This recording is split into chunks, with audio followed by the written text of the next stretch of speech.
discard cinnamon rolls that I had mixed last night. My kids woke up early, so I just decided to mix it right now and maybe have some of these for breakfast. Okay, yes, it's pretty sticky, so we need some more flour on my hands, on top of this a little bit, and on the rolling pin. It's a bit more pliable. Oh yeah, that's better.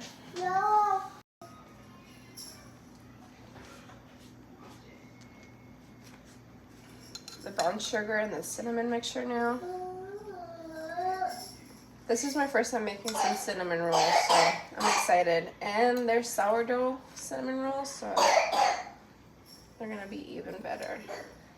I let these sit overnight, so it's a overnight sourdough recipe, and they had doubled in size this morning, so it's gonna be super fluffy when they bake.